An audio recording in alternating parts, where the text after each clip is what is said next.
आप इनकी ताजा हरकत देखें ना, पेट्रोल की कीमत फिर अंधाधुंध बढ़ा दी है। यार आप लोग क्या कर रहे हैं? अगर आपको हुकूमत नहीं करनी आती तो आप खुदा के लिए छोड़ दें, मगर अवाम पे इतना जुल्म ना करें, अवाम को बेचारी को बेबस ना कर दें कि वो जिंदगी भी ना गुजार सके। देखें जो बड़े बड़े लीडरान होते हैं अल्लाह के फजल से हमारे जैसे, वो तो फिर गुजारा कर लेते हैं, क्योंकि लोग भी पीछे आ जाते हैं मिलने के लिए, पार्टी की तरफ से भी मोहब्बत मिल रही होती है, अपने चाहने वालों की तरफ से भी प्यार मिल रहा होता है। जो गरीब आदमी है जुनैद साहब, जो घर में बंद हो गया है, घर में कैद हो गया, बाहर निकल ही नहीं पा रहा, क्योंकि उसके पास इतने पैसे ही नहीं कि वो एक कदम भी उठा सके, उसको तो कोई पूछने वाला भी नहीं। अच्छा, जैसे मुझे कदम से याद आया, आपने रिहाई के बाद कहा है कि मैंने जो कुछ बयान दिया है इलेक्शन कमीशन के बारे में, उससे मैं एक कदम भी पीछे नहीं हटूंगा। नहीं नहीं, बिल्कुल नहीं, बिल्कुल नहीं जुनैद साहब। मैंने आपको बताया कि इन्होंने मुझे धक्के दे के भी थोड़ा सा पीछे करने की कोशिश की, मैं नहीं पीछे हटा। मैं अल्लाह के फजल से लोहे की दीवार बन गया। इन्होंने मेरे पाँव में पटाखा भी चलाया, मैं नहीं पीछे हटा। आंखें मेरी बंद हुई हैं, कदम नहीं पीछे हटा। एक शोखे ने तो जुनैद साहब डड्डू भी मेरे पाँव पे फेंका है कि शायद ये डर के पीछे हटे। मैं नहीं हटा, डड्डू ही हटा है। एक बंदे ने चौधरी साहब को पीछे हटाने के लिए कहा, चौधरी साहब 5000 का नोट डिग पे पीछे, चौधरी साहब नहीं पीछे गए। नहीं नहीं नहीं नहीं, मैंने ड्राइवर को कहा यार उठा लो। बल्कि एक ने तो मुझे पीछे हटाने के लिए ये भी कहा है, चौधरी साहब नाला लटकन दे है जी। मैं क्यों नू लटकन दे, तेरा क्यों मुंह लटकन दे। वालेकुम सलाम जुनैद साहब, ये सारी रज खाने की मस्तियां हैं। कौन सी? ये जो कुंजे कफस और जिंदा दीवार के नीचे से क्यों? 4 दिन आप जेल की दाल खाएं, आपके मुंह से दोबारा कुंजे कफस नहीं निकलेगा। जेल ही कह रहा हूँ, और मैं क्या कह रहूँगा, पेरिस से आए? नहीं तो सीधा जेल कहे ना, कुंज के जरूर कहना है। मैं जरा आपकी कुर्बानी को बढ़ा चढ़ा के पेश कर रहा हूँ। आपकी बड़ी मेहरबानी। मैं यहाँ खुद भी वजाहत करना चाहता हूँ कि पहले फवाद चौधरी आपके पास जब हस्बे हाल प्रोग्राम में आता था जी, तो एक लोकल लीडर के तौर पे आता था। आज ये जहन में रखिए कि आपने एक आलमी रहनुमा फवाद चौधरी को बुलाया, क्योंकि आप माशाल्लाह सारे दानिश्वर भी हैं और सहाफ़ी भी हैं, इसलिए आप जानते हैं कि मुझ पे भी वही मुकदमा दर्ज किया गया जो नेल्सन मंडेला पे हुआ। इसलिए मेरा ख्याल है कि हमारा मुकाम मकबूलियत जो है वो बराबर। ओ तो चौधरी साहब आप खैर से नेल्सन मंडेला बनने जा रहे हैं, कोई खिदमत हो तो मुझे बताइएगा। नेल्सन मंडेला मेरे दूर के खालू के बड़े भाई है। वैसे गौरी साहब आपका भी जिस कदर पक्का रंग है, इतनी दूर के रिश्तेदार लगते नहीं वो। चौधरी साहब मंडेला बनने के चक्कर में जेल में गाना गाते रहे, मेरा मंडोला मेरा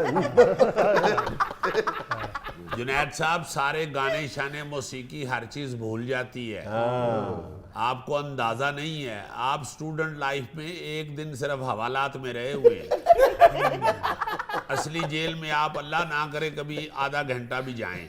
दादा हमें आपकी तकलीफ का एहसास है, हम तो जरा आपकी तकलीफ की शिद्दत को कम कर रहे हैं, बल्कि अपनी तकलीफ की शिद्दत को कम कर रहे हैं। नहीं गलत कह रहे हैं आप सिर्फ अपना चेक पक्का कर रहे हैं, इसलिए आप लाफ्टर ले रहे हैं। मैं जानता हूँ सारा कुछ। तो मुझे लगता है कि मंडेला के आबाओ इजदाद भी कहीं जेलम के इर्द गिर्द के होंगे। ये आपकी अच्छी सोच है, बल्कि मैं ये कहूँगा कि इंशाल्लाह हम इसी रवायत को जारी रखेंगे, और ये जो जेल भरो तहरीक शुरू करने वाले हैं खान साहब, उसका आगाज भी इंशाल्लाह हम जेलम से ही करेंगे। वैसे ये बात जो आपके मुखालफिन भी एडमिट कर रहे हैं कि आपने जो आपका एक तासुर था कि आप किसी से मिले हुए हैं या आप नर्म गोशा रखते हैं किसी के लिए, उसको आपने यकसर तब्दील कर दिया है। आपने तो जनाब मुकाबला किया ऐसा डट के मजा आ गया। और जुनैद साहब ये जो इन्होंने मुझे गिरफ्तार किया है, असल में ये तहरीक इंसाफ की सफ़ों में खौफ फैलाना चाहते थे, बल्कि इन्होंने मुझे डराने के लिए जेल के चंद सरकारी मुलाजमीन को इस ड्यूटी पे भी लगाया कि वो एकदम मेरे आगे आगे हाउ करते थे। मगर अल्लाह के फजल से मेरा तरा नहीं निकला, बल्कि अल्लाह के फजल से हमारी पार्टी में किसी का भी तरा नहीं निकलेगा। आप देखें ना, शेख रशीद साहब को भी बहुत कहते रहे हैं पुलिस वाले कि तरा निकालें, टेस्ट करवाना है। उन्होंने साफ इनकार कर दिया कि भाई मेरा तरा निकलता ही नहीं है, मैं दलेर लीडर हूँ। अच्छा जोसेफ, असल में आपके बारे में कि आप पर तशद्दुद इतना नहीं किया गया, आपको ह्यूमिलेट करने की कोशिश की गई है, आपकी तस्लील कर, आपके सर पे कपड़ा डाला गया है जैसे आप कोई दहशतगर्द होते। जैसे बता रहे थे कि मुझे तो इतनी आदत हो गई है कि अब जेल से रिहाई के बाद मैं अखबार भी कपड़ा सर पे डाल के पढ़ता हूँ।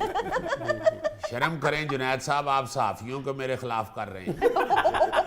कपड़ा मुंह में डाल के अखबार, वो कहेंगे हमारा अखबार इतनी मेहनत से हम छापते हैं और ये अन्नेवाह पढ़ता है। देखिए, कपड़ा डालने के लिए मेरी अपनी मर्जी तो थी नहीं, मैंने कौन सा कपड़ा डाल के स्टीम लेनी थी। ये तो उन्होंने डाल दिया, बल्कि मैंने तो उनसे कहा भी कि यार ये थैला सा मेरे मुंह पे चढ़ा दिया, इसमें भुजे चने ही डाल दे, बंदा चले अंदरों अंदर यारे लगा रहता है। मगर मैं नहीं डरा जुनैद साहब, अल्लाह के फजल से मुंह पे कपड़ा डालने से भी मैं नहीं डरा। ये तो सब एतराफ करते हैं कि आपने पूरी जुर्रत के साथ मुकाबला किया है। जोसेफ, ये फरमाएं आपको जेल का माहौल कैसा लगा? देखिए, ये सवाल करना नहीं बनता, इसके लिए जाती मुशाहिदा जरूरी है। तो ये अभी जो तहरीक शुरू होने वाली है, आप अपने शहर से सबसे पहले गिरफ्तारी दें, आपको माहौल का पता चल जाए। चल साहब, अगर मैंने गिरफ्तारी दी ना तो फिर मैं आपके साथ ही गिरफ्तारी दूंगा। थैला साहब, मेरा ख्याल है आप अपनी गोर गर्दन पे अलहदा गिरफ्तारी दें, क्यों सर? चूंकि मेरे मुंह पे तो उन्होंने थैला चढ़ाना है, तो थैले पे थैला चढ़ाया हुआ को अच्छा नहीं लगेगा। जैसे वैसे भी आप इसके सर पे कपड़ा डालें, 2 मिनट बाद ये आवाजें निकालना शुरू कर देता है।